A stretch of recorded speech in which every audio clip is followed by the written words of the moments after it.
덴마크가 발칵 뒤집혔습니다. 제발 부탁이라며 현금 30조를 내밀었더니 한국이 1초도 망설이지 않고 거절했기 때문입니다. 우리는 배신자와 거래하지 않습니다. 그 한마디에 덴마크가 얼어붙었습니다. 하지만 진짜 충격은 그 다음이었습니다. 덴마크가 거절당한 그 귀한 물량을 미국과 폴란드가 환호하며 가져간 겁니다. 한국을 들러리로 본 대가, 덴마크의 국가 안보가 파산해버린 충격적인 전말을 지금 공개합니다. 새벽 2시 14분. 코펜하겐의 지하 벙커, 총리 관저 상황실에 정적을 찢어발긴 건 북해의 바람소리가 아니었습니다. 그것은 워싱턴 주재 덴마크 대사로부터 걸려온 붉은색 핫라인 전화기의 날카로운 벨소리였습니다. 평소라면 절대 울려선 안 되는 그 불길한 진동이 벙커의 차가운 공기를 단숨에 얼어붙게 만들더군요. 저는 떨리는 손으로 수화기를 들었습니다. 수화기 너머에서는 외교적 수사가 완전히 제거된 대사의 다급한 비명이 터져나왔습니다. 마르쿠스 분석관님, CNN 속보 보셨습니까? 마두로가, 베네수엘라가 끝장났습니다. 제 눈앞에 대형 모니터 12개가 일제히 붉은색 속보 자막으로 뒤덮이고 있었습니다. 화면 속에는 미군 특수부대가 베네수엘라 대통령궁에 진입해 마두로 부부를 체포하고 수송기에 태우는 장면이 실시간으로 송출되고 있었으니까요. 그것은 단순한 체포 작전이 아니었습니다. 미국의 힘이 닿지 않는 곳은 지구상에 없다는 일종의 무력 시위이자 경고였죠.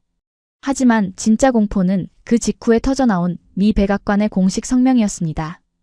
트럼프 대통령은 카메라를 정면으로 응시하며 우리 덴마크를 향해 사형 선고나 다름없는 말을 뱉어냈습니다. 다음은 북극입니다. 우리는 덴마크령 그린란드를 원합니다. 이것은 21세기 최대의 부동산 거래가 될 것입니다. 심장이 바닥으로 곤두박질치는 기분이었습니다. 그린란드는 덴마크 영토의 98%를 차지하는 우리에겐 심장과도 같은 전략적 요충지입니다. 그런데 미국이 베네수엘라를 본보기로 삼아 우리에게 땅을 팔지 않으면 너희도 저 꼴이 날 수 있다고 노골적인 협박을 해온 겁니다. 상황실에 모인 장성들의 얼굴은 백지장처럼 하얗게 질려버렸습니다.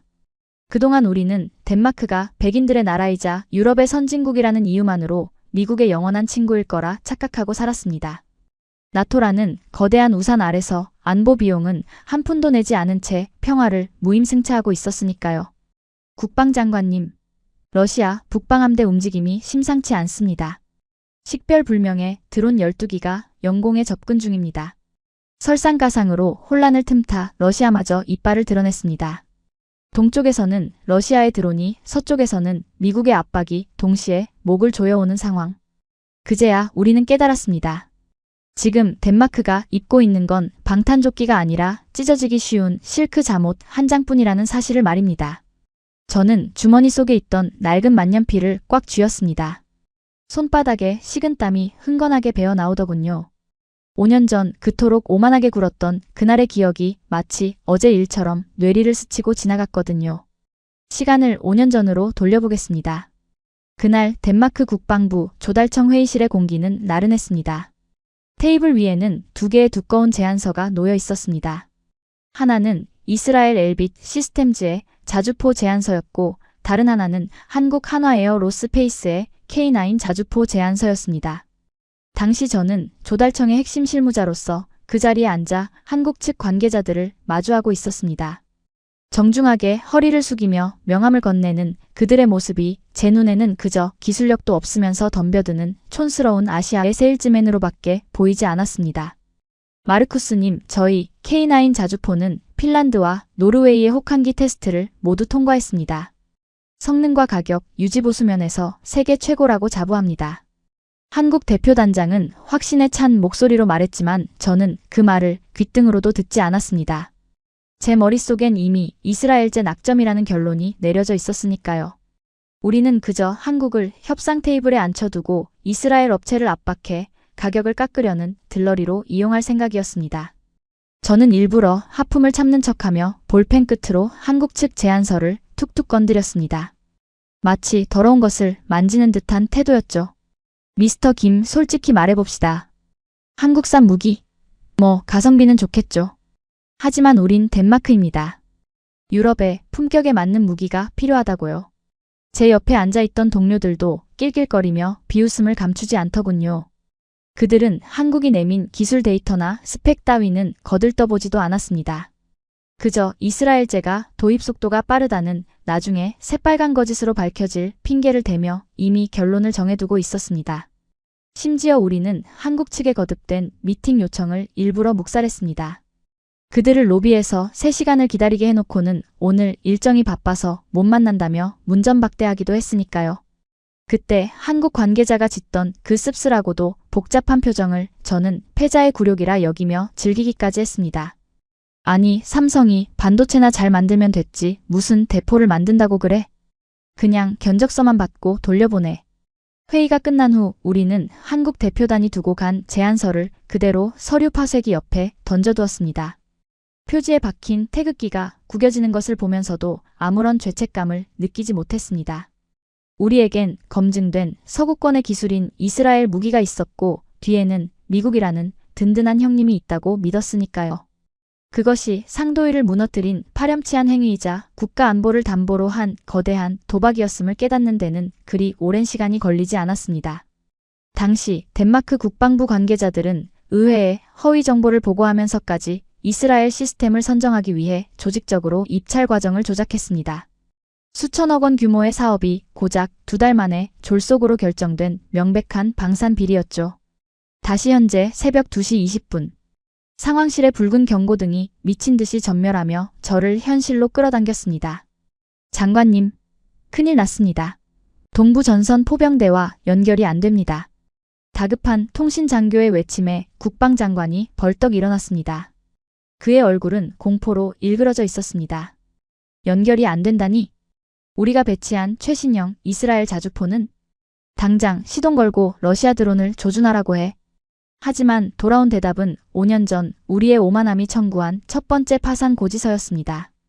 통신관, 스피커 켜. 현장 지휘관 목소리를 직접 들어야겠어.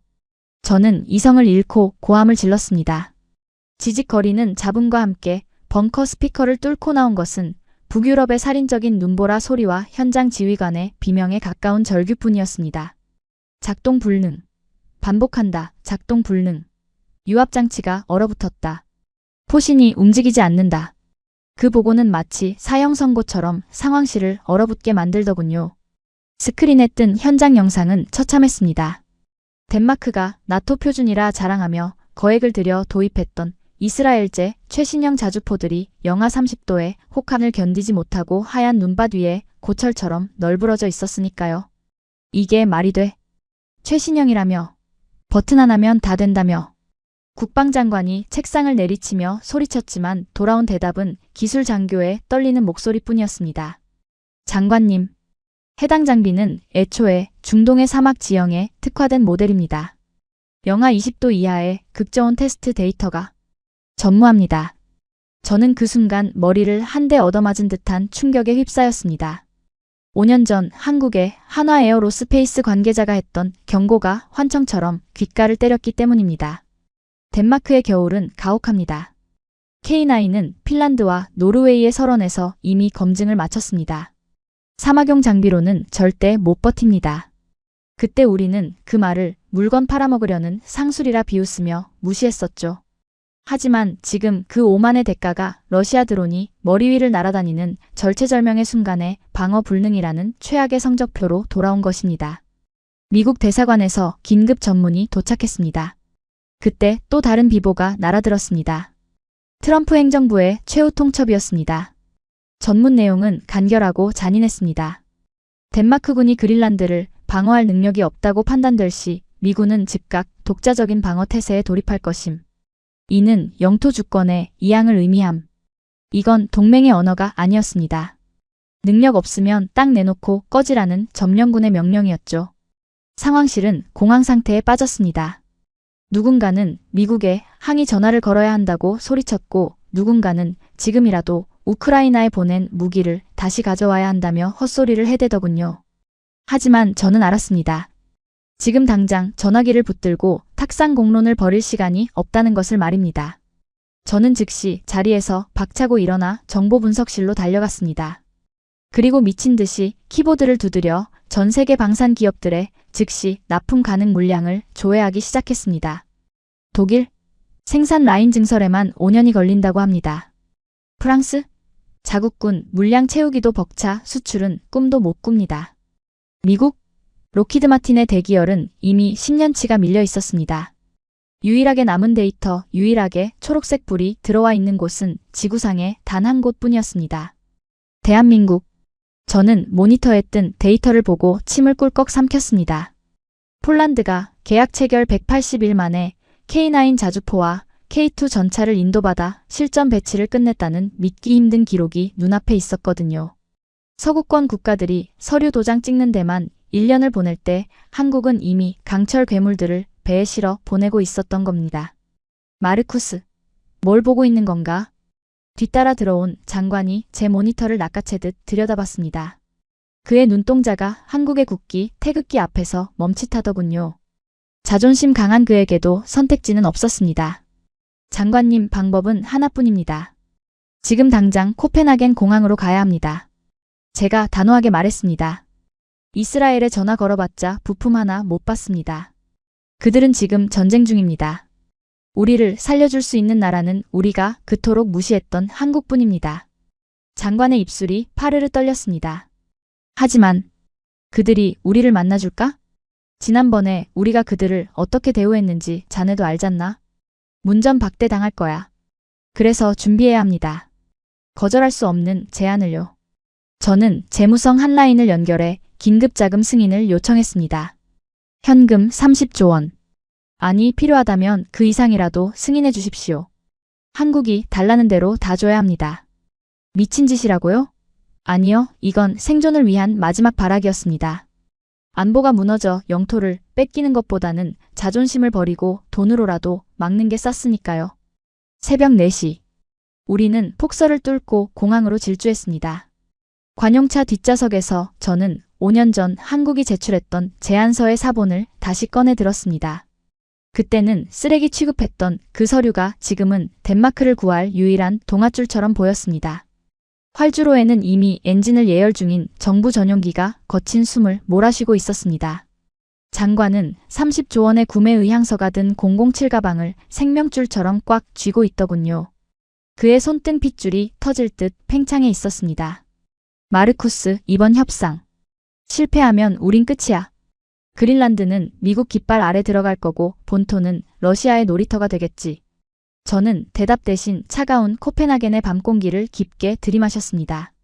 비행기 트랩을 오르며 저는 동쪽 하늘을 바라보았습니다. 그곳엔 이미 해가 뜨고 있을 나라, 우리가 얕잡아봤던 아시아의 호랑이가 깨어 있었을 테니까요. 과연 그들이 이 뻔뻔한 불청객을 맞아줄까요? 아니면 우리가 저질렀던 죄의 대가를 치르게 할까요?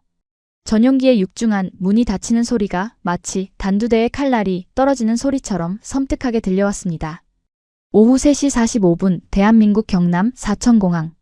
11시간의 살인적인 비행 끝에 활주로에 발을 디뎠을 때 가장 먼저 우리를 반긴 것은 의장대의 팡파르가 아니라 고막을 찢을 듯한 제트 엔진의 굉음과 비릿한 항공유 냄새였습니다. 덴마크 국방장관과 저는 마치 죄인처럼 구겨진 정장 차림으로 트랩을 내려왔는데요. 우리를 마중 나온 인물은 화려한 예복을 입은 외교관이 아니라 검은색 정장에 검은 선글라스를 낀 방위사업청의 실무 책임자 김 국장이었습니다. 먼 길 오시느라 고생하셨습니다. 보안구역이니 소지하고 계신 전자기기와 휴대폰은 전부 이 바구니에 제출해 주시죠. 김 국장의 목소리는 정중했지만 그 안에는 거부할 수 없는 강철 같은 단호함이 배어 있었습니다. 그의 태도에는 우리가 목숨처럼 들고 온 30조 원이라는 거액에 대한 흥분이나 기대가 전혀 보이지 않았습니다. 마치 동네 슈퍼마켓에 물건을 납품하러 온 배달원을 대하는 듯한 그 무심함에 장관의 얼굴이 불그락불그락해지는 게 보였죠. 우리는 한나라의 장관과 고위 관료인데 이런 푸대접을 받다니요. 하지만 그 불쾌감이 경악으로 바뀌는 데는 채 20분도 걸리지 않았습니다. 검은 밴을 타고 이동한 우리가 처음 도착한 곳은 한화에어 로스페이스의 제3공장이었습니다. 보안 게이트가 열리고 거대한 조립동 내부가 눈에 들어온 순간 저는 숨이 턱 막히고 말았습니다. 이게 전부 다 생산 라인이라고? 장관이 신음처럼 내뱉었습니다.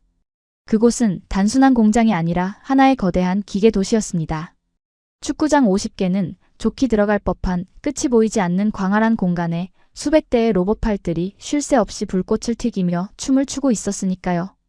우리가 덴마크의 낡은 군수 창고에서 보았던 먼지 쌓인 풍경과는 차원이 달랐습니다. 용접 불꽃이 사방에서 튀는 라인 끝에는 방금 도색을 마친 K9 자주포들이 마치 복제된 군단처럼 끝도 없이 늘어서 있었습니다. 저기 1번 라인부터 4번 라인까지 보이는 물량은 전부 폴란드 육군으로 갈 것들입니다. 계약 체결 180일 만에 초도 물량을 보냈고 지금은 추가 인도분을 24시간 풀가동으로 찍어내고 있죠. 김 국장이 건조하게 설명했습니다. 그의 말 한마디 한마디가 비수가 되어 제 가슴을 찔렀습니다. 서유럽의 방산 기업들이 부품이 없다, 인력이 부족하다며 납기를 3년, 5년씩 밥 먹듯이 미루는 동안 한국은 마치 붕어빵을 찍어내듯 최첨단 무기를 실시간으로 뽑아내고 있었던 겁니다.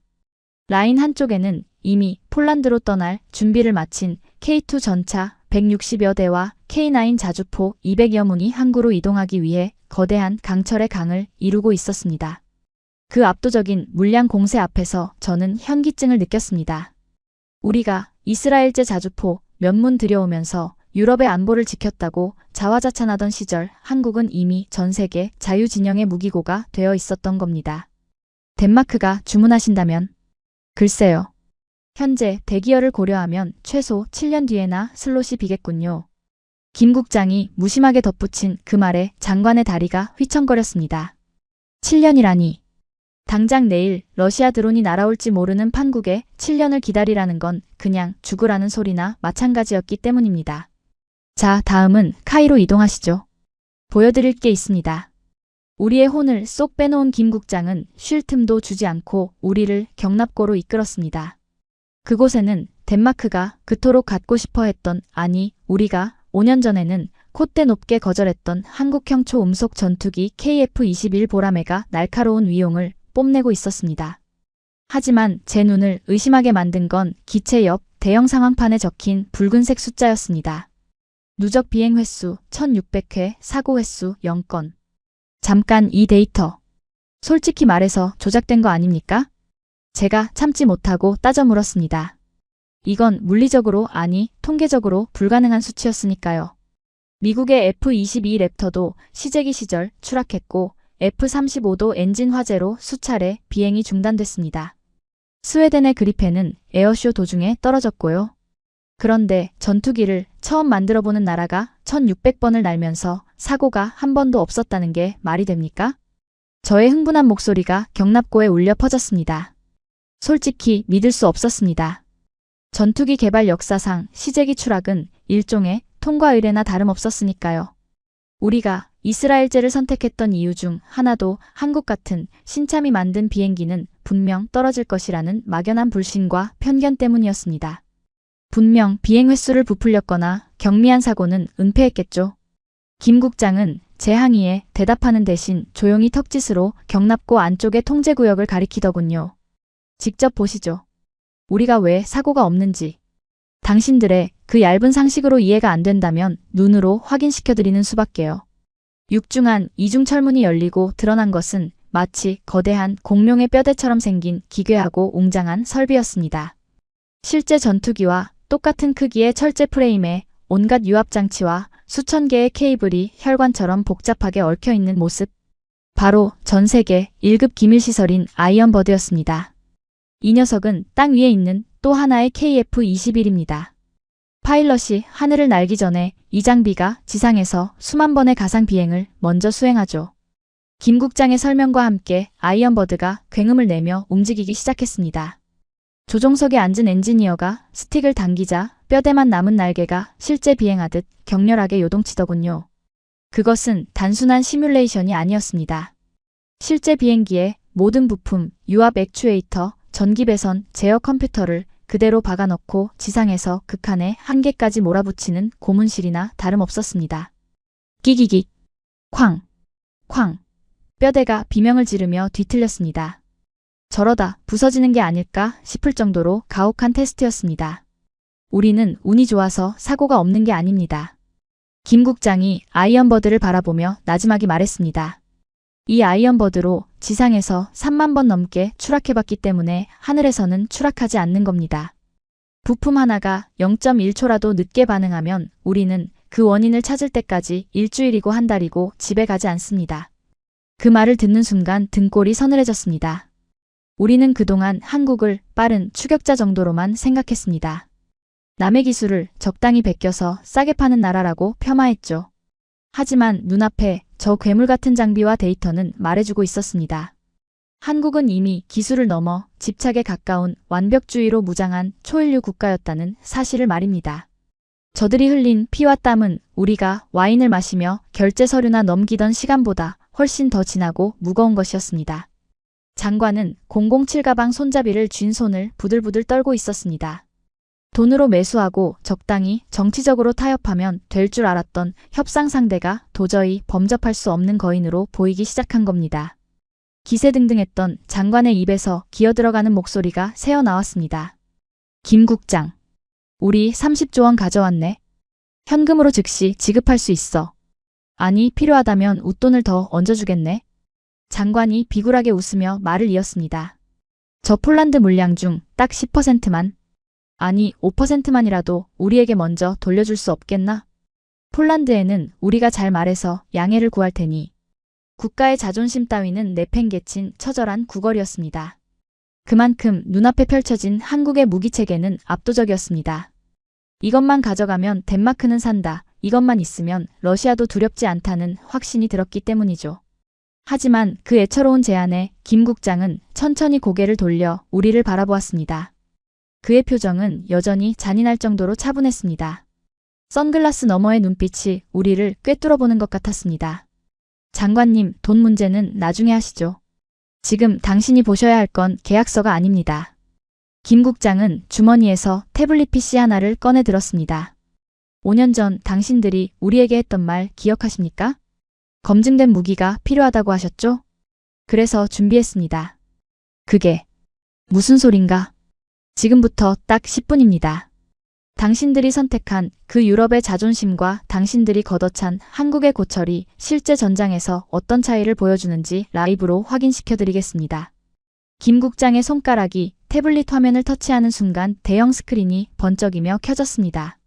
그리고 그 화면 속에 나타난 광경은 30조 원이라는 돈이 왜 한국 앞에서는 종이 쪼가리에 불과한지를 증명하는 잔혹한 처형식의 서막이었습니다.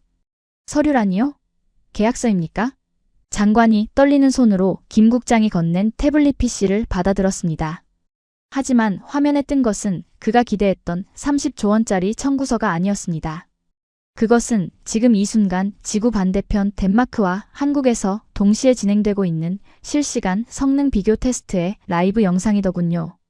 김 국장의 목소리는 서늘하다 못해 시리도록 차가웠습니다. 그리고 시작된 첫 번째 영상, 그것은 우리의 오만함을 박살내는 첫 번째 타격이었습니다. 타격 1. 얼어붙은 고철대 눈폭풍의 지배자. 화면 왼쪽은 현재 폭설이 쏟아지는 덴마크 유틀란드 반도의 포병기지였습니다. 우리 군의 자랑이라던 이스라엘제 자주포 아트모스가 눈보라 속에 덩그러니 놓여 있었습니다. 덴마크군 기술자들이 토치로 유압 실린더를 녹이며 고함을 지르고 있더군요. 아니, 저게 왜 저러지? 분명 영하 10도까지는 문제없다고. 장관이 당황하며 말을 더듬었습니다. 분명 이스라엘 측에서 보증했습니다. 유럽의 겨울도 충분히 견딘다고요. 배터리 방전일 거야. 그래, 정비병의 실수라고. 하지만 현실은 잔인했습니다. 화면 속 자주포는 시동 모터만 헛돌 뿐 포시는 꼼짝도 하지 않았으니까요. 사막의 모래바람은 견뎠을지 몰라도 북유럽의 습기를 머금은 살인적인 추위 앞에서는 그저 비싸고 거대한 쇳덩이에 불과했습니다. 그때 김 국장이 손가락으로 화면 오른쪽을 가리켰습니다. 반면 한국의 강원도 철원 훈련장입니다. 현재 기온 영하 22도. 덴마크보다 더 춥고 가혹하죠. 화면 속 허리까지 쌓인 눈밭 위로 K9 자주포 한 대가 굉음을 울리며 튀어나왔습니다. 마치 설원을 달리는 야수 같았습니다. 눈보라를 뚫고 시속 60km로 질주하던 녀석은 급 점거와 동시에 포신을 돌려 목표물을 조준하더군요. 그 과정에 걸린 시간은 고작 30초. 夸광. 포구에서 뿜어져 나온 붉은 화염이 하얀 눈보라를 찢어발기며 40km 밖의 목표물을 정확히 타격했습니다. 불량률 0.001%. 우리는 영하 40도 챔버에서 엔진을 72시간 동안 얼렸다가 시동을 꺼는 콜드 스타트 테스트를 통과해야만 출고합니다. 당신들이 산 물건과는 태생부터가 다릅니다. 장관의 동공이 지진이라도 난 듯 격렬하게 흔들렸습니다. 그는 마른 침을 꿀꺽 삼키며 애써 현실을 부정하려 했습니다. 이마에는 식은땀이 송글송글 맺히기 시작했죠. 이건 우연일 거야. 그래, 한국이 편집을 잘했겠지. 기계적인 성능은 우리가 더 뛰어날 수도 있어. 내구성 데이터는 아직 모르는 거잖아. 타격 2. 끊어진 보급대 거미줄 네트워크. 하지만 김 국장은 숨 쉴 틈조차 주지 않고 두 번째 화면을 띄웠습니다. 이번엔 지도가 펼쳐졌습니다. 유럽 전역에 방산 보급망을 나타내는 디지털 지도였죠. 장관님, 지금 덴마크군이 이스라엘에 긴급 주문한 포탄 1만 발 어디쯤 와 있는지 아십니까? 장관이 입술을 깨물며 대답했습니다. 지중해를 건너고 있겠지. 곧 도착할 겁니다. 우리 수송선이 가고 있으니까. 틀렸습니다. 김 국장이 버튼을 누르자 지도상의 붉은 점이 깜빡거렸습니다. 당신들의 포탄은 현재 홍해 입구에서 멈춰 있습니다. 후티 반군의 위협과 이스라엘 본토의 전쟁 때문에 선적조차 안 된 상태죠. 수에즈 운하는 막혔고 희망봉으로 돌아오려면 2달이 더 걸립니다. 덴마크는 지금 총알 한 발 없는 빈 깡통입니다. 장관의 얼굴이 흑빛으로 변했습니다. 그건 국가 기밀에 가까운 치명적인 약점이었는데 한국은 이미 위성 데이터와 해운 정보를 통해 모든 걸 꿰뚫고 있었으니까요. 반면 지도 위 폴란드와 핀란드, 노르웨이, 에스토니아를 잇는 라인에는 파란색 불이 맹렬하게 들어오고 있었습니다. 보십시오. 이게 바로 K방산 벨트입니다. 김 국장의 설명은 잔인할 정도로 명쾌했습니다. 폴란드에 있는 K9 공장에서 생산된 부품이 핀란드로 가고 노르웨이의 데이터가 에스토니아로 공유됩니다. 이들은 서로가 서로의 보급창입니다. 한국 무기를 쓰는 국가끼리는 유사시 부품을 떼어다 줘도 100% 호환이 되거든요. 그제야 우리는 깨달았습니다. 우리가 그토록 무시했던 한국산 무기체계가 사실은 유럽에서 가장 거대하고 안전한 안보 생태계를 구축하고 있었다는 사실을 말입니다.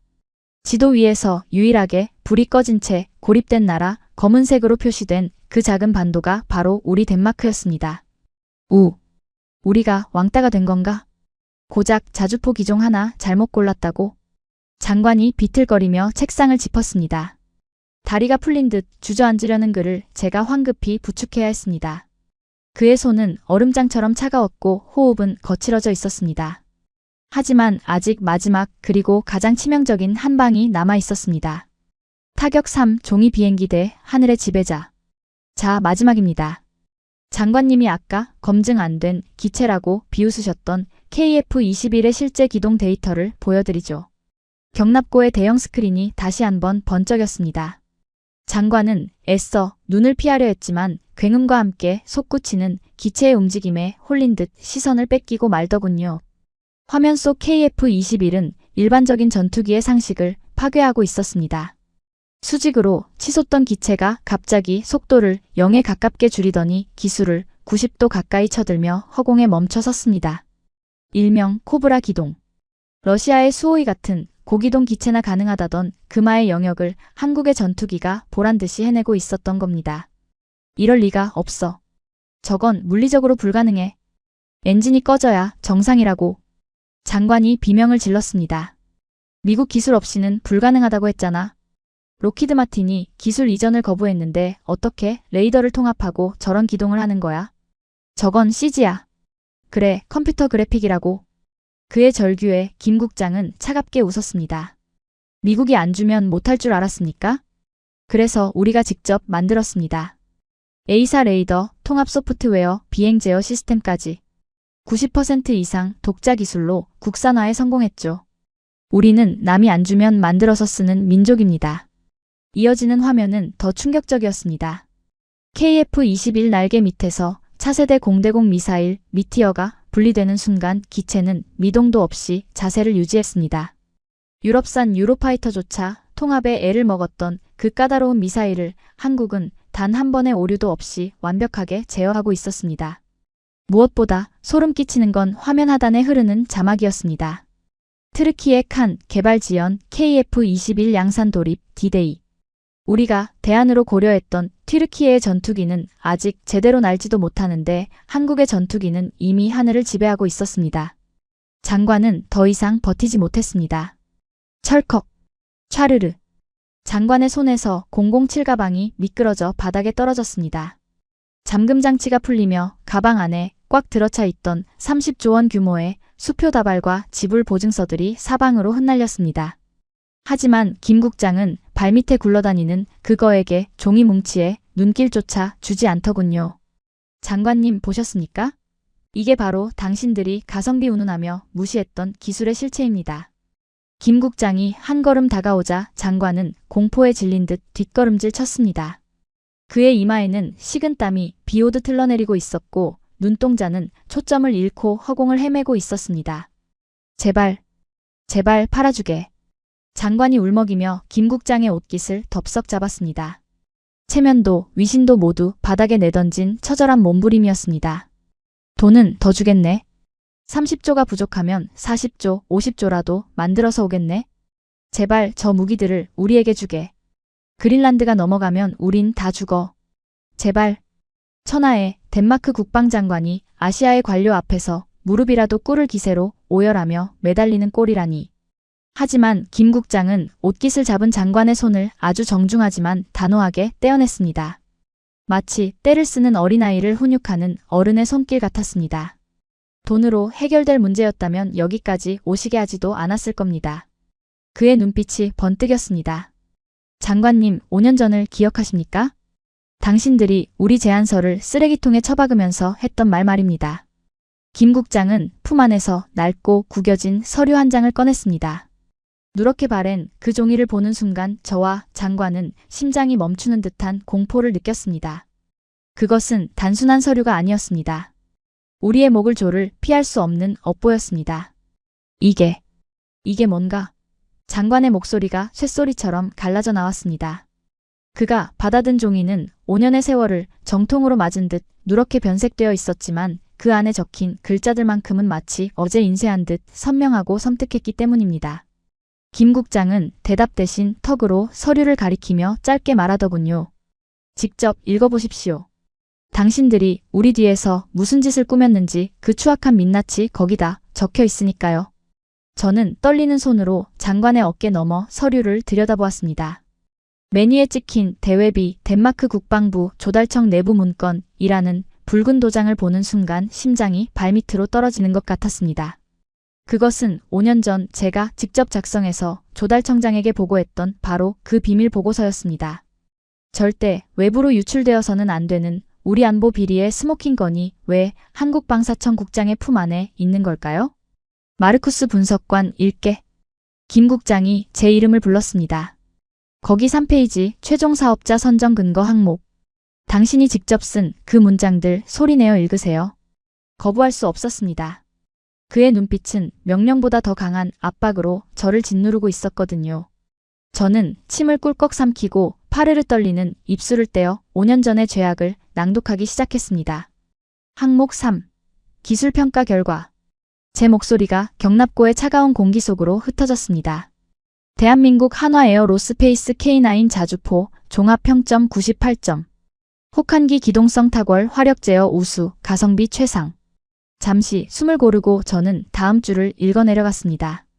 이스라엘 엘빗 시스템즈 아트모스 종합평점 82점. 동계 작전 능력 미검증 납기 준수 가능성 불확실. 누가 봐도 승자는 한국이었습니다. 객관적인 데이터는 한국의 압승을 가리키고 있었죠. 하지만 진짜 문제는 그 다음 제가 정치적 판단이라는 미명하에 덧붙였던 비열한 코멘트였습니다. 결론 및 재현, 기술 점수는 한국이 압도적이나 정치적, 외교적 실익을 고려하여 이스라엘 업체를 우선 협상 대상자로 선정함. 저는 목이 메어 잠시 멈췄다가 가장 치명적인 문장을 힘겹게 읽었습니다. 단 한국 측에는 이 사실을 비밀로 붙이고 끝까지 협상에 참여시켜 이스라엘 측의 단가를 낮추는 가격 인하용 압박 카드로 활용할 것을 건의함. 낭독이 끝나는 순간 경납고 안에는 무거운 정적만이 감돌았습니다. 그것은 단순한 비즈니스의 실패가 아니었습니다. 국가 간에 신의를 저버리고 파트너를 사기극의 소품으로 이용했다는 명백한 증거였으니까요. 우리는 한국을 호구로 받고 그들의 기술을 헐값에 이용해 먹으려 했던 겁니다. 들으셨습니까, 장관님? 김 국장이 한 걸음 다가오며 나지막히 물었습니다. 우리는 당신들이 우리를 미끼로 쓰는 줄 알면서도 참았습니다. 언젠가 기술의 진정성을 알아줄 거라 믿었기 때문이죠. 하지만 당신들은 끝까지 우리를 기만했고 그 결과가 바로 지금 당신들 영토를 겨누고 있는 러시아의 드론입니다. 장관의 얼굴은 수치심으로 붉게 달아올랐다가 이내 창백하게 질려갔습니다. 변명의 여지가 없었습니다. 이 문건이 공개되는 순간 그는 덴마크 역사상 최악의 안보 참사를 일으킨 주범으로 낙인 찍힐 테니까요. 하지만 쥐도 궁지에 몰리면 고양이를 문다고 했던가요? 수치심이 극에 달하자 장관은 도리어 뻔뻔한 도끼를 드러내기 시작했습니다. 이건 불법 사찰이야. 장관이 서류를 바닥에 내동댕이 치며 고래고래 소리를 질렀습니다. 남의 나라 내부 문건을 어떻게 입수한 거야? 이건 명백한 스파이 행위라고. 당장 인터폴에 수사 요청하겠어. 적반하장이었습니다. 자신의 죄를 덮기 위해 한국을 범죄자로 몰아가는 그 추태에 제가 다 얼굴이 화끈거릴 지경이었죠. 하지만 김 국장은 눈 하나 깜짝하지 않고 차갑게 응수하더군요. 스파이? 착각하지 마십시오. 그 문건 당신들이 로비 받으면서 이스라엘 브로커에게 흘린 거잖습니까? 그게 돌고 돌아 우리 정보망에 걸린 겁니다. 보안조차 제대로 못 지키는 당신들이 누굴 탓합니까? 닥쳐. 장관은 이성을 잃고 발악했습니다. 그때였습니다. 장관의 품 안에서 위성 전화가 요란하게 울리기 시작한 것은 발신자는 덴마크 총리. 장관은 덜덜 떨리는 손으로 통화 버튼을 눌렀습니다. 네, 총리님. 지금 협상 중입. 네. 그게 무슨 소리입니까?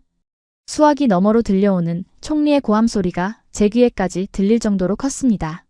지금 미 국무부가 우리 중앙은행 계좌를 동결했어. 그린란드 방위비 분담금 미납을 이유로 덴마크의 달러 결제망을 차단하겠다고 통보해 왔다고. 그것은 사형 선고나 다름없었습니다. 미국이 진짜로 칼을 뽑은 겁니다. 달러 결제가 막히면 무기는커녕 석유 한 방울도 들여올 수 없습니다. 덴마크라는 국가의 숨통이 끊어지는 건 시간 문제였죠. 당장 무기 계약해. 지금 당장 계약서에 도장 못 찍으면 자네는 귀국할 생각도 하지 마. 공항에서 바로 체포될 테니까. 전화가 끊어지는 소리가 뚜우뚜우 하고 허망하게 울렸습니다. 장관은 넋이 나간 표정으로 허공을 응시하다가 천천히 고개를 돌려 김 국장을 바라보았습니다. 그의 눈빛이 변해 있었습니다. 방금 전까지의 비굴함과 당황함은 사라지고 살기 어린 광기만이 그 자리를 채우고 있었으니까요. 이제 그에게 남은 건 이성적인 협상이 아니라 살기 위한 협박뿐이었습니다. 김 국장. 아니, 대한민국 정부. 장관이 넥타이를 거칠게 풀어헤치며 으르렁거렸습니다. 좋아, 우리가 잘못했다고 치지. 하지만 너희가 하나 간과하는 게 있어. 우린 나토 창설 멤버야. 유럽연합의 핵심 국가라고. 그는 한 발짝씩 김 국장을 향해 다가갔습니다. 마치 벼랑 끝에 몰린 짐승이 마지막 발악을 하듯 그는 한국이 가장 두려워할 거라 착각하는 카드를 꺼내 들었습니다. 지금 당장 그 계약서 가져와. 그리고 폴란드 물량 우리한테 넘겨. 만약 거절한다면. 장관의 입가에 비릿한 미소가 번졌습니다. 내가 귀국하는 즉시 유럽의회에 안건을 상정하겠어. 한국산 무기에 백도어가 심어져 있어서 덴마크가 도입을 거부했다고. 너희 반도체, 자동차, 배터리. 유럽 시장에서 모조리 퇴출당하게 만들어주지. 가짜뉴스 하나 퍼뜨리는 거 우리한텐 일도 아니야. 미친 짓이었습니다. 무기를 안 판다고 거짓 선동으로 한국 경제를 죽이겠다니요. 이건 동맹국 간의 협상이 아니라 깡패들이나 하는 인질극이었습니다.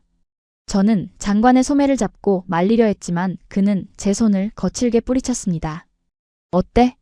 30조 원을 받고 우리를 구해주겠나? 아니면 유럽 시장 전체를 잃고 망하겠나? 선택해. 장관은 승기를 잡았다고 확신하는 듯 했습니다. 수출로 먹고 사는 한국 입장에서 유럽 시장 퇴출 위협은 치명적일 테니까요. 하지만 우리는 몰랐습니다. 눈앞에 이 남자, 아니 대한민국이라는 나라가 이미 그런 얄팍한 협박 따위는 통하지 않는 거인이 되었다는 사실을 말입니다. 김 국장은 장관의 협박을 듣고도 표정 하나 변하지 않았습니다. 오히려 그의 인매가 살짝 비틀리며 기가 차다는 듯한 헛웃음이 터져 나오더군요. 유럽 시장 퇴출이라. 재미있는 상상을 하시는군요. 김 국장이 천천히 뒷짐을 지며 장관의 눈을 똑바로 응시했습니다. 장관님, 뭔가 착각하고 계신 모양인데? 지금 아쉬운 건 우리가 아닙니다. 그리고 당신이 그 전화를 걸기도 전에 이미 다른 곳에서 전화가 와 있습니다. 뭐? 다른 곳이라니? 김 국장은 주머니에서 자신의 휴대폰을 꺼내 스피커폰을 켰습니다. 화면에 뜬 이름은 영어였지만 그 발신자의 정체를 확인하는 순간 장관과 저는 그 자리에 얼어붙을 수밖에 없었습니다. 그것은 우리가 감히 상상조차 하지 못했던 세계 최강의 권력자가 보낸 메시지였기 때문입니다. 스피커폰 너머로 들려온 그 목소리는 장관이 쥐고 있던 마지막 희망의 동아줄마저 새카맣게 태워버리기에 충분했습니다. 그것은 영어가 모국어인 저조차도 단번에 알아들을 수 있는 미 국방부 고위 관료 특유의 묵직하고 위압적인 그리고 쇠 냄새가 나는 듯한 억양이었으니까요. 여기는 미 국방부입니다. 그 짧은 한마디에 경납고의 공기가 순식간에 진공 상태처럼 변해버렸습니다. 장관의 눈동자가 흔들리다 못해 뒤집힐 듯이 희번덕거렸습니다. 발신자는 다름 아닌 미국 국방장관. 그의 목소리는 북대서양을 건너온 태풍처럼, 아니 머리 위로 떨어진 폭격 명령처럼 경납고 안을 휘감았습니다. 덴마크 국방장관, 지금 스피커폰으로 이 통화를 듣고 있다는 거 압니다. 당신이 방금 한국 대표에게 유럽 시장 퇴출을 운운하며 저열한 협박을 했다는 보고가 미군 정보 자산을 통해 실시간으로 펜타곤 상황실에 들어오더군요. 아니 장관님, 그게 아닙니다. 오해입니다. 저는 그저 협상의 전략으로 조금 강하게. 장관이 허공에 대고 손을 내저으며 필사적으로 변명하려 했지만 상대는 그 비굴한 변명을 들어줄 인내심이 없었습니다. 수화기 너머의 목소리는 더욱 차갑고 날카로워졌습니다. 착각하지 마십시오. 대한민국은 현재 미국의 인도태평양 전략과 북극 방어 라인을 공유하는 가장 핵심적인 파트너입니다. 지금 한국 방산 기업에 대한 공격은 곧 미 국방부와 한미 동맹에 대한 정면 도전으로 간주하겠습니다. 덴마크가 나토의 모든 군사정보망에서 즉각 배제되고 싶지 않다면, 그리고 당신들의 계좌가 국제금융망에서 영구히 삭제되는 꼴을 보고 싶지 않다면 당장 그 더러운 입 다무는 게 좋을 겁니다. 뚝! 통화는 그 일방적이고 잔인한 통보를 끝으로 끊어졌습니다. 뚜 하는 기계음만이 유령의 비명처럼 경납고를 채웠습니다. 제트 엔진 소리보다 더 무거운 숨조차 쉬기 힘든 침묵이 우리를 짓눌렀습니다. 장관은 마치 영혼이 빠져나간 껍데기처럼 비틀거리더니 이내 바닥에 힘없이 주저앉고 말더군요. 그가 그토록 믿었던 유럽연합이라는 거대한 배경도, 나토 창설 회원국이라는 자부심도, 한국이라는 거인 뒤에 버티고 서 있는 미국이라는 거대한 산 앞에서는 아무런 방패막이가 되지 못했던 겁니다. 끝났어. 장관이 멍한 눈으로 바닥을 긁으며 중얼거렸습니다. 이제 난 본국으로 돌아가면 감옥행이야. 30조 원을 쓰고도 무기 하나 못 구해왔으니 매국노로 몰려 처형당할 거라고. 내 정치 인생은 여기서 끝났어. 그는 갓난아이처럼 흐느끼기 시작했습니다. 한나라의 국방을 책임지는 자가 자신의 안위와 정치적 생명 때문에 타국 관리의 바짓가랑이를 잡고 오열하는 모습이라니. 그것은 비극이라기보다는 차라리 삼류촌극에 가까웠습니다. 하지만 김 국장은 바닥을 기고 있는 장관을 비웃거나 조롱하지 않았습니다. 오히려 그의 선글라스 너머 눈빛은 기이할 정도로 깊고 서글퍼 보였습니다. 장관님, 일어나십시오. 김 국장이 장관의 팔을 잡아 일으켜 세우며 낮게 말했습니다. 당신이 진정으로 패배한 이유가 무엇인지, 우리가 왜 당신들의 협박에도 눈 하나 깜짝하지 않았는지 그 진짜 이유를 보여드리겠습니다. 돈이나 미국 때문이 아닙니다. 김 국장은 넋이 나간 우리를 데리고 경납고 가장 깊숙한 구석에 있는 굳게 닫힌 두꺼운 철문 앞으로 향했습니다. 그곳은 종합상황실 1급 보안구역 관계자 외 출입 금지라는 붉은색 경고 팻말이 붙어 있는 곳이었습니다. 김 국장이 보안 카드를 대자 삐익 하는 날카로운 소리와 함께 육중한 철문이 열렸습니다. 그 순간 훅 하고 끼쳐오는 뜨거운 열기와 냄새. 그것은 기계가 뿜어내는 열기가 아니라 사람이 뿜어내는 치열하고도 비릿한 삶의 냄새였습니다. 이게 다 뭡니까? 저는 눈앞에 펼쳐진 광경에 그만 할 말을 잃고 말았습니다. 그곳은 마치 최전방 전쟁터의 야전 병원을 방불케 했습니다. 수백 개의 모니터가 내뿜는 푸른 불빛 아래 수십 명의 엔지니어들이 마치 영혼을 저당 잡힌 좀비처럼 앉아 미친 듯이 키보드를 두드리고 있었으니까요. 어떤 연구원은 책상 밑에 라꾸라꾸 침대를 펴고 쪽잠을 자고 있었고 한쪽 구석에는 다 마신 핫식스와 레드불캔 그리고 포도당 링거병들이 산더미처럼 쌓여 있었습니다. 그들의 눈 밑에는 검은 다크서클이 짙게 내려앉아 있었지만 모니터를 바라보는 눈빛만큼은 섬뜩할 정도로 형형하게 빛나고 있었습니다. KF-21 개발 기간 42개월. 우리는 단 하루도 단 1분도 이 방의 불이 꺼진 적이 없습니다. 김 국장이 벽면을 가득 채운 대형 화이트보드를 가리켰습니다. 그곳에는 깨알 같은 글씨로 1만 3천여 개에 달하는 시험 비행 조건과 오류 코드들이 빼곡하게 적혀 있더군요. 그중 빨간색 매직으로 굵게 그어진 해결 항목들을 보는 순간 저는 온몸에 소름이 돋았습니다. 그것은 단순한 데이터가 아니었습니다. 누군가의 수명, 누군가의 청춘, 그리고 누군가의 가정생활을 통째로 갈아 넣어 만든 피와 땀의 기록이었습니다. 당신네 유럽 기술자들은 비가 오면 비행을 취소하고 주말이면 퇴근해서 가족들과 와인을 마셨겠죠. 여름 휴가철이면 한 달씩 자리를 비웠을 테고요. 그게 워라벨이고 선진국의 삶이니까요. 김 국장의 목소리가 조금씩 하지만 격정적으로 떨리기 시작했습니다. 하지만 우리는 비가 오면 빗속을 뚫고 날았고 태풍이 불면 그 바람을 타고 날았습니다.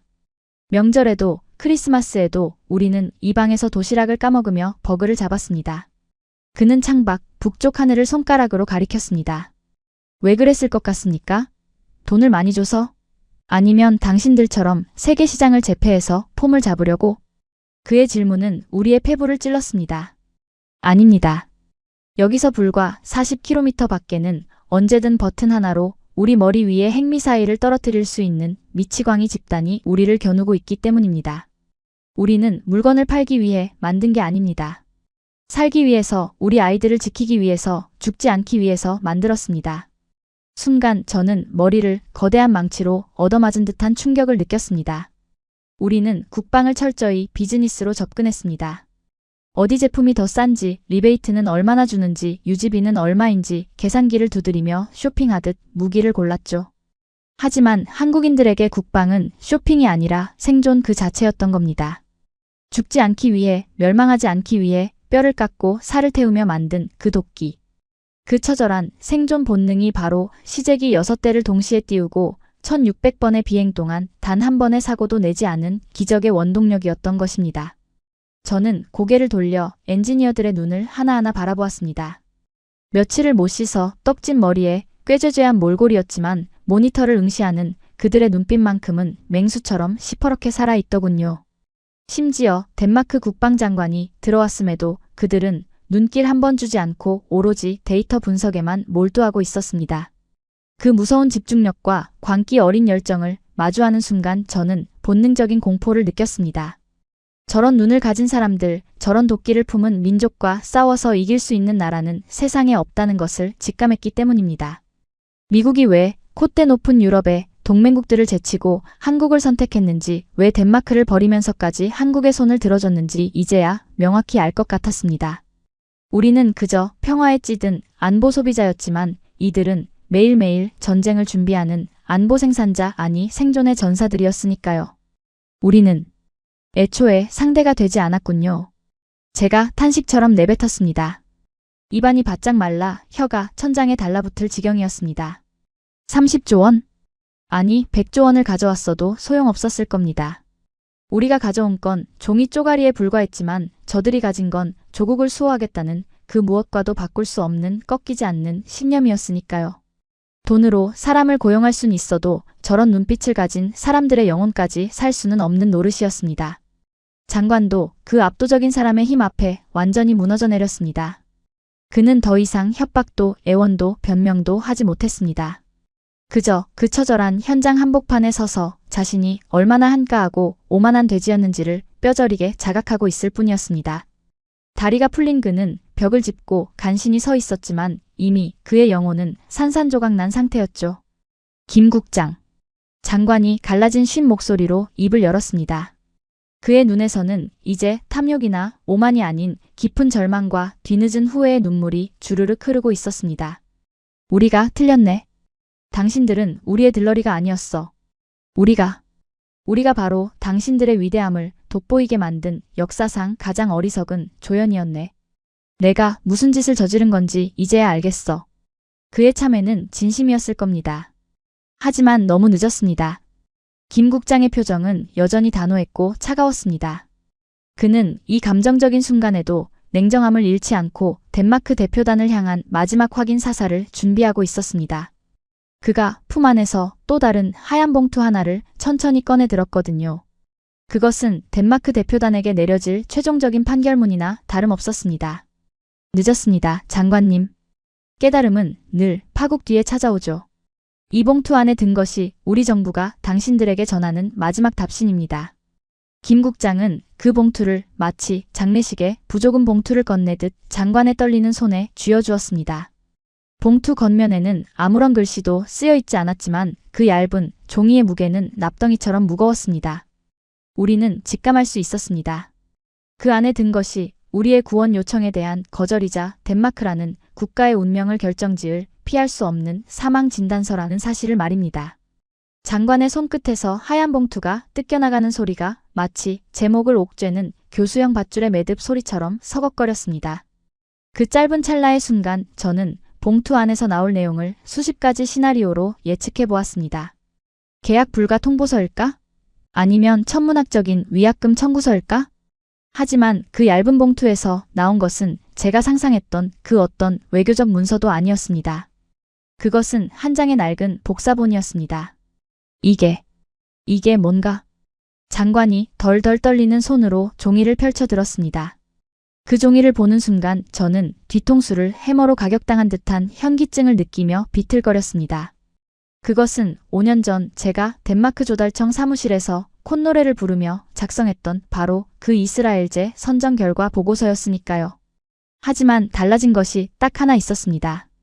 문서의 맨 아래 최종 승인이라고 적혀 있던 결재란 위에 붉은색 스탬프가 쾅 하고 찍혀 있었던 겁니다. 발신인에게 반송함. 사유, 자격 미달. 그것은 단순한 거절이 아니었습니다. 우리가 5년 전 그들에게 주었던 모욕을 그들은 이 종이 한 장에 고스란히 담아 가장 결정적인 순간에 가장 잔인한 방식으로 되돌려준 것입니다. 우리는 그들을 기술적 자격 미달이라 평가했지만 그들은 오늘 우리를 도덕적 자격 미달이라 판결 내린 셈이었죠. 으아악. 장관이 비명을 지르며 종이를 구겨 바닥에 내동댕이 쳤습니다. 감히 덴마크 국방장관에게 이런 모욕을 줘? 고작 아시아의 방산기업 주제에? 내가 누군지 알아? 내가 바로 유럽연합안보위원회의 이사라고. 그는 바닥에 떨어진 종이를 발로 지디기며 발광했습니다. 하지만 그 모습은 분노한 사자라기보다는 덫에 걸려 피를 흘리는 늙은 시궁쥐의 발악처럼 초라해 보일 뿐이었습니다. 경납고 안의 한국 엔지니어들은 그 소란에도 눈길 한 번 주지 않더군요. 그들에게 장관의 고함 소리는 엔진 테스트 소음보다 못한 잡음에 불과했기 때문입니다. 저는 바닥에 뒹구는 제 손으로 썼던 그 보고서를 멍하니 내려다보았습니다. 저 종이 쪼가리 하나에 덴마크의 안보가 그리고 제 20년 공직 생활이 모두 담겨 있었습니다. 그 순간 제 안에서 무언가가 툭 하고 끊어지는 소리가 들렸습니다. 그것은 전문가로서의 자존심이었습니다. 저는 평생을 스스로가 합리적이고 냉철한 안보 전문가라 자부하며 살았습니다. 데이터를 분석하고 국제 정세를 읽고 최적의 무기를 선정하는 것이 제 소명이라 믿었죠. 하지만 오늘 이 사천의 경납고에서 저는 처참한 진실을 마주하고 말았습니다. 저는 전문가가 아니었습니다. 그저 서구권의 우월주의에 취해 편견이라는 색안경을 끼고 세상을 재단했던 눈먼 사기꾼이었을 뿐입니다. 제가 썼던 수많은 보고서들, 제가 분석했던 그 화려한 데이터들, 그것들은 사실 분석이 아니라 이미 정해진 결론을 합리화하기 위한 소설에 불과했습니다. 한국의 기술력을 가성비로 폄하하고 그들의 노력을 따라쟁이로 비하했던 그 모든 순간이 결국은 제 무능함을 감추기 위한 알량한 방어기제였던 겁니다. 마르쿠스, 뭘 멍청하게 서 있는 건가? 장관이 넥타이가 반쯤 풀어헤쳐진 채 저를 향해 삿대질을 해댔습니다. 자네가 5년 전에 보고서를 그따위로 썼으니까 이 사달이 난 거 아닌가? 책임져. 어떻게든 저 김 국장을 설득하란 말이야. 내 정치 생명 끊어지면 자네도 끝이야. 연금이고 뭐고 다 박탈시켜버릴 거야. 그는 제 멱살을 잡고 흔들었습니다. 그의 입에서 튀어나온 침방울이 제 얼굴에 튀었지만 저는 아무런 감흥도 느낄 수 없었습니다. 오히려 그 비굴한 절규가 저 멀리서 들려오는 타인의 목소리처럼 아득하게 느껴지더군요. 아, 우리는 정말 끝났구나. 깊은 절망의 늪이 발목을 잡아 끌었습니다. 미국에게 버림받았고 한국에게 거절당했습니다. 러시아의 드론은 지금도 코펜하겐을 향해 날아오고 있을 테고 빈손으로 돌아간 우리는 매국노로 낙인 찍혀 감옥에 갇히거나 거리에서 성난 군중에게 돌을 맞게 되겠죠. 제 인생의 모든 커리어가 2차 가온 경납고 바닥에서 산산조각이 나버린 겁니다. 다리에 힘이 풀려 주저앉고 싶었습니다. 차라리 여기서 무릎 꿇고 빌면 저 김 국장이 동정심이라도 베풀어주지 않을까 하는 패배자 특유의 비겁한 생각이 고개를 들기도 했습니다. 하지만 그때였습니다. 제 시야에 경납고 한 구석에서 묵묵히 정비 작업을 하고 있는 한 엔지니어의 등이 들어왔습니다. 그는 장관이 난동을 부리든 말든 김 국장이 우리에게 사망 선고를 내리든 말든 오직 눈앞의 랜딩 기어 부품을 닫고 조이는 데에만 몰두하고 있었습니다. 기름때 묻은 작업복, 닳고 닳아 너덜너덜해진 안전화, 그리고 렌치를 꽉 쥐고 있는 핏줄이 붉어진 거친 손. 그 등은 말하고 있었습니다. 세상이 무너져도 우리는 할 일을 한다. 감정이 너희를 구해주지 않는다. 오직 실력만이 너희를 증명한다. 순간 벼락을 맞은 듯 정신이 번쩍 들었습니다. 저들은 살기 위해 만들었다고 했습니다. 북한의 핵미사일이 머리 위에 있어서 죽지 않기 위해 도끼를 품었다고 했습니다. 그런데 우리는 고작 무기 좀 못 구했다고 자존심 좀 상했다고 여기서 어린애처럼 울고불고 떼를 쓰고 있는 이 꼴이라니. 이게 한나라의 대표단이 보일 추태란 말입니까? 우리가 한국에게 진 진짜 이유는 무기의 성능 차이 때문이 아니었습니다. 바로 이 태도의 차이 때문이었습니다. 위기 앞에서 감정에 매몰되어 무너지는 자와 위기일수록 차갑게 이성을 벼리고 할 일을 하는 자. 그 차이가 오늘 이 참혹한 격차를 만든 것입니다. 제 눈에서 흐르던 눈물이 멈췄습니다. 아니 말라버렸습니다. 가슴 속에서 끓어오르던 수치심과 자기연민이 순식간에 차갑게 식어내렸습니다. 대신 그 자리에 면도날처럼 날카롭고 서늘한 각성이 들어찼습니다. 울어서 해결될 일이면 세상에 전쟁은 없었다. 저는 천천히 아주 천천히 제 멱살을 잡고 있는 장관의 손을 떼어냈습니다. 제 손아귀 힘이 얼마나 강했는지 장관이 깜짝 놀라며 뒤로 물러서더군요. 그만하십시오, 장관님. 제 목소리는 저조차 놀랄 만큼 낮고 차분했습니다. 더 이상 추해지지 마십시오. 덴마크의 국격이 바닥을 뚫고 지하로 들어가는 꼴 더는 못 봐주겠습니다. 뭐라? 자네 지금 미쳤나? 누구한테 훈계질이야? 지금 우리가 해야 할 일은 우는 게 아닙니다. 저는 장관의 눈을 똑바로 응시했습니다.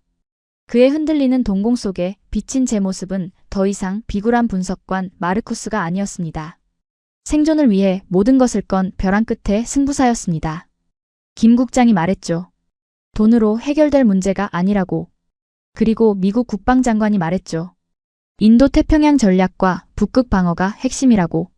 제 머릿속에서 흩어져 있던 퍼즐 조각들이 미친 듯이 맞춰지기 시작했습니다.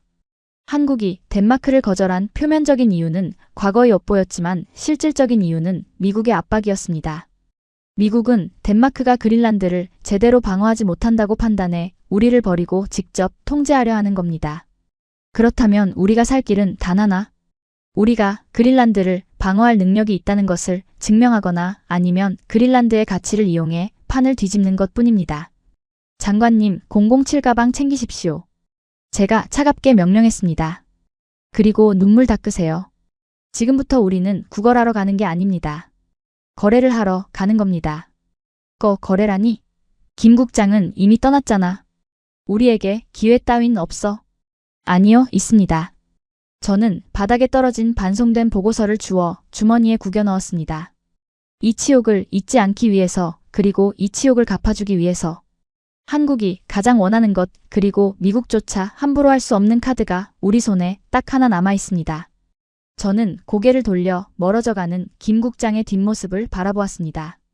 그는 여전히 뒤도 돌아보지 않고 엔지니어들과 대화를 나누고 있었습니다. 그 오만하고 당당한 뒷모습을 보며 저는 맹세했습니다. 반드시 저 남자를 다시 내 앞에 앉히고 말겠다고. 그리고 이번에는 내가 을이 아니라 대등한 파트너로서 악수를 청하겠다고 말입니다. 장관님, 기억하십니까? 한국이 지금 가장 골머리를 앓고 있는 문제.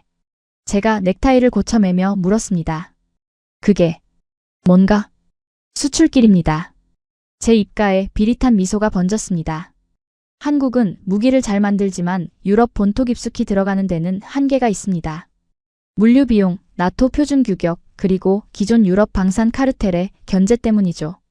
폴란드는 동유럽의 거점일 뿐 북해와 서유럽을 뚫을 루트는 아직 없습니다. 장관의 눈이 조금씩 커지기 시작했습니다. 설마 자네? 네, 맞습니다. 덴마크는 비록 군사력은 엉망이지만 세계 최고의 해운사 머스크를 보유한 물류 강국입니다. 그리고 북극 항로의 열쇠인 그린란드를 가지고 있죠. 저는 김 국장이 있는 쪽을 향해 성큼성큼 걸음을 옮기기 시작했습니다. 다리는 더 이상 떨리지 않았습니다. 심장은 뜨겁게 뛰고 있었지만 머리는 그 어느 때보다 차갑게 식어 있었습니다. 지금부터 제가 제안할 것은 단순한 무기 구매 계약이 아니었습니다. 한국을 유럽의 심장부로 실어 나를 혈관을 내어주겠다는 국가의 운명을 건 거대한 도박이었습니다. 김 국장님, 제 목소리가 경납고의 소음을 뚫고 울려 퍼졌습니다. 엔지니어들과 대화하던 김 국장이 천천히 고개를 돌려 저를 바라보았습니다. 그의 선글라스에 비친 저는 방금 전의 패배자가 아니었습니다. 가시는 길을 멈추게 해서 죄송하지만 아직 보여드리지 않은 서류가 하나 남았습니다. 김 국장의 눈썹이 살짝 꿈틀거렸습니다. 이미 끝난 이야기 아닙니까? 더 이상 볼 서류는 없을 텐데요. 아니요, 있습니다. 저는 주머니에서 구겨진 보고서가 아닌 제 양복 안주머니에 고이 모셔두었던 제 수첩을 꺼냈습니다.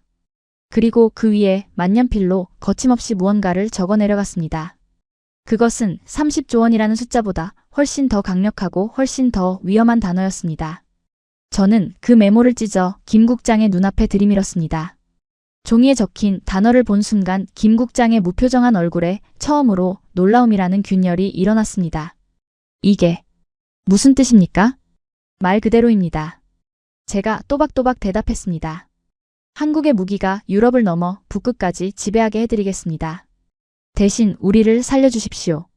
이것이 덴마크가 대한민국에게 바치는 진짜 항복 문서이자 새로운 동맹 제안서입니다. 북극 항로 그리고 머스크의 전용 물류망. 김 국장은 제가 내민 메모를 읽고 잠시 침묵했습니다. 그의 선글라스 너머로 미세한 파동이 일더군요. 그것은 단순한 흥미가 아니었습니다. 세계 1위의 조선 강국이자 수출 대국인 한국이 유일하게 갖지 못했던 마지막 퍼즐 조각을 발견했을 때의 전율 같은 것이었습니다. 대한민국은 섬나라나 다름없습니다. 김 국장이 천천히 입을 열었습니다. 위로는 북한에 막혀있고 삼면은 바다죠. 우리가 만든 이 엄청난 무기들 유럽으로 보내려면 수에즈 운하를 돌고 돌아야 합니다. 그런데 당신들이 그 길을 뚫어주겠다? 그렇습니다. 저는 한치의 물러섬도 없이 그를 응시했습니다. 한국의 K방사는 이미 세계 최고입니다. 하지만 배달이 늦어지면 그 가치는 반토막 납니다. 덴마크는 비록 무기를 만들 능력은 없지만 한국의 무기를 가장 빠르고 안전하게 유럽 심장부로 나를 수 있는 발을 가지고 있습니다. 그린란드의 항구와 세빙선 그리고 머스크의 컨테이너 라인을 전부 한국에 우선 배정하겠습니다. 이것은 덴마크가 내놓을 수 있는 모든 것이었습니다. 단순히 돈을 주는 게 아니라 국가의 인프라 자체를 한국의 하청기지로 바치겠다는 굴욕적인 그러나 실리적인 제안이었죠. 김 국장의 입가에 희미한 미소가 번졌습니다. 비소나 조소가 아니었습니다. 자신과 대등한 위치에서 승부수를 던진 상대방에 대한 전사로서의 인정이었습니다. 재미있군요. 단순한 구매자가 아니라 파트너가 되겠다는 건가요? 김 국장이 손을 내밀어 제 메모를 낚아채듯 가져갔습니다. 좋습니다. 이 제안 청와대에 직보하겠습니다. 한국으로서도 거절하기 힘든 매력적인 카드니까요. 그렇지.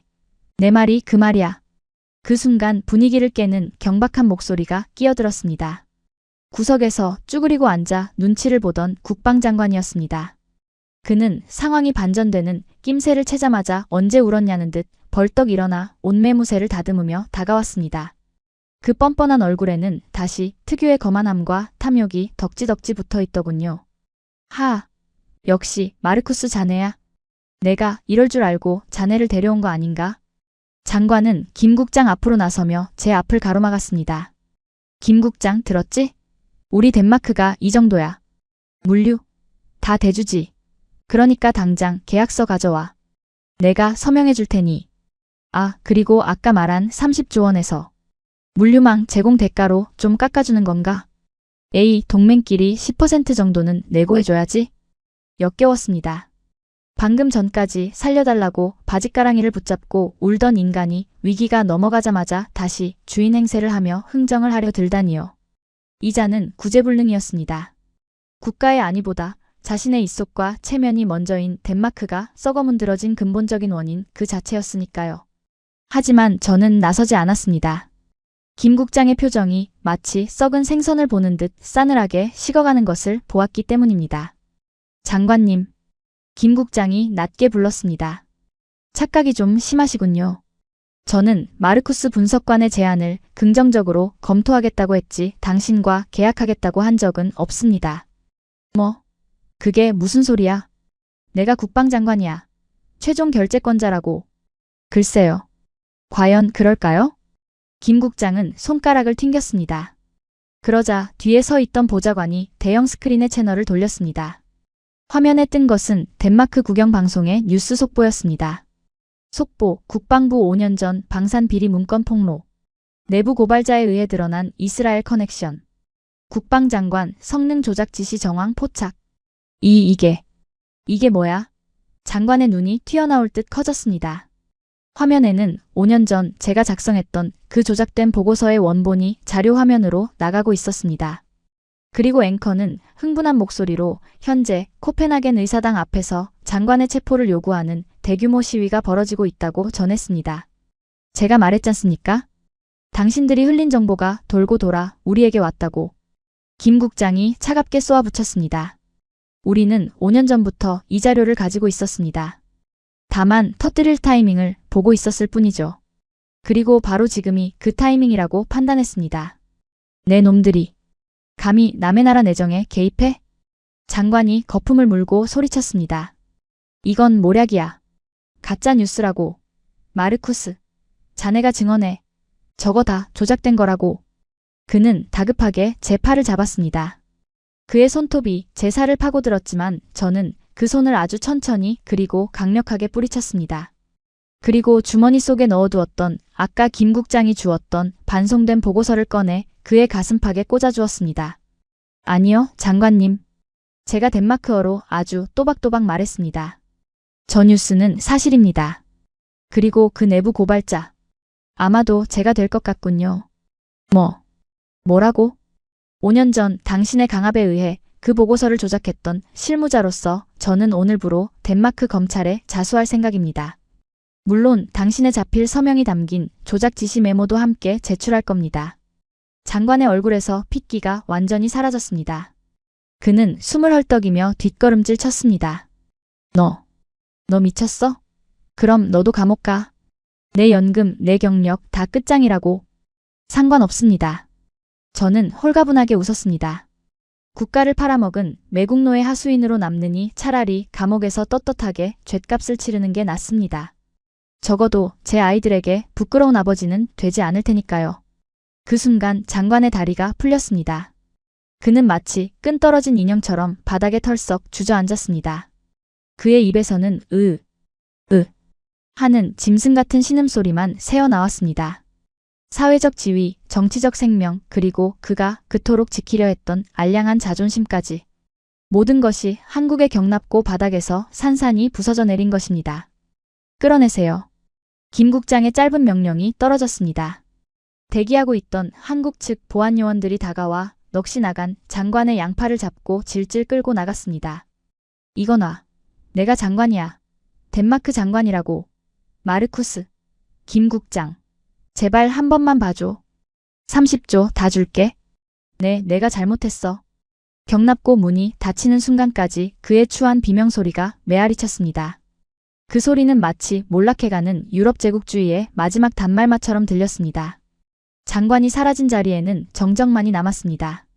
하지만 그것은 아까와 같은 무거운 침묵이 아니었습니다.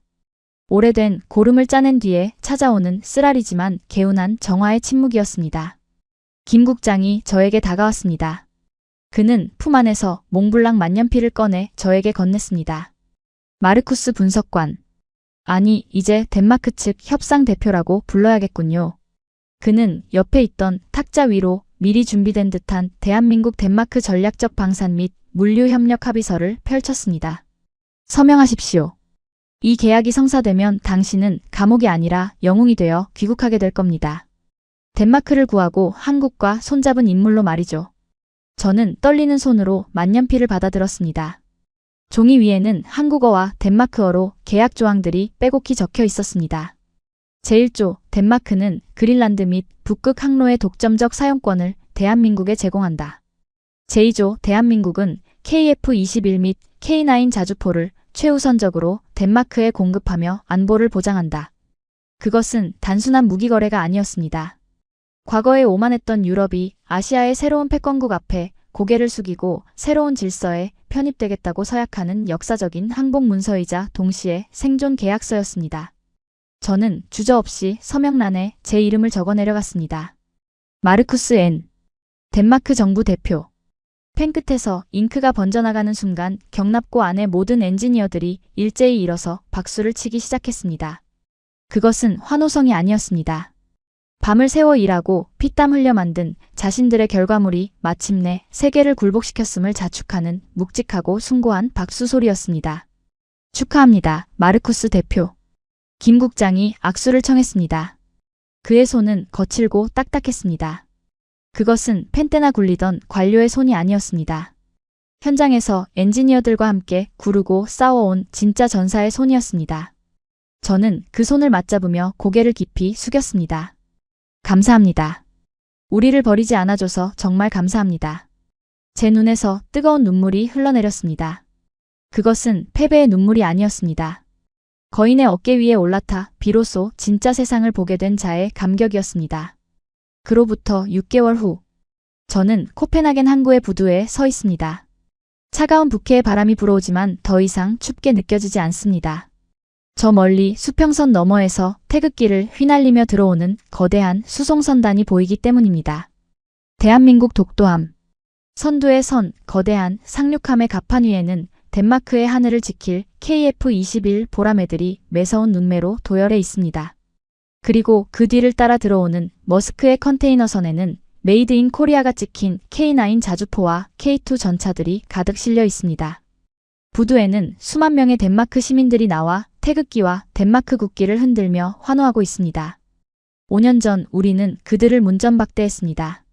하지만 오늘 그들은 우리의 구세주가 되어 돌아왔습니다. 저는 주머니에서 스마트폰을 꺼내 감옥에 있는 전 국방장관에게 짧은 메시지를 보냈습니다. 아마 그는 면회실의 TV를 통해 이 장면을 보고 있겠죠. 장관님 보십니까?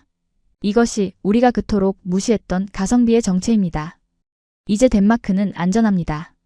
한국이 왔으니까요. 굉음과 함께 KF-21 편대가 덴마크의 잿빛 하늘을 가르며 날아오릅니다. 그 압도적인 비행운을 바라보며 저는 비로소 깨닫습니다.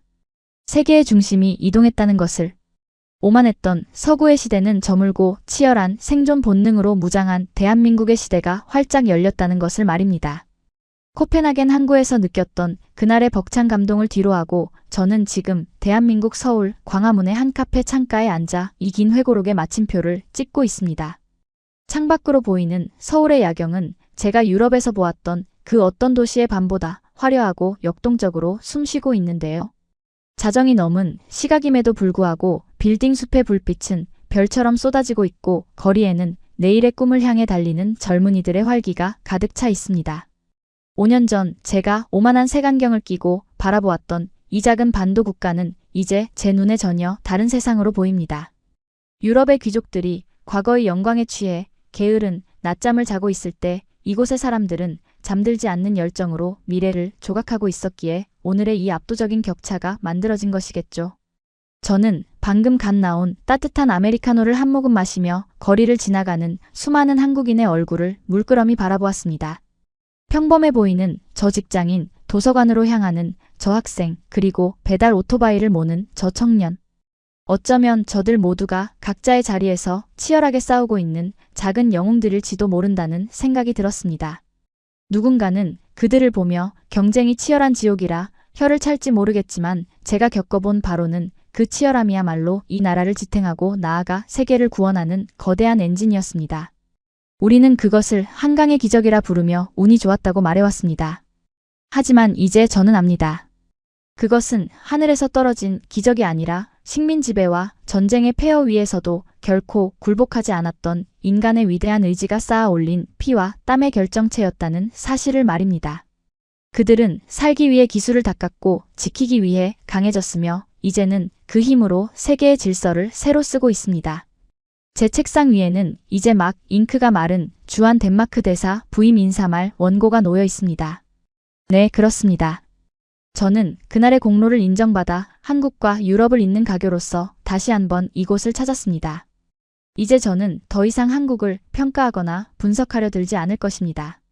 그저 이 위대한 나라가 써내려가는 역사의 한 페이지를 가장 가까운 곳에서 경이로운 눈으로 목격하고 배우고 싶을 뿐입니다. 창밖으로 웅장하게 서 있는 이순신 장군의 동상이 보입니다.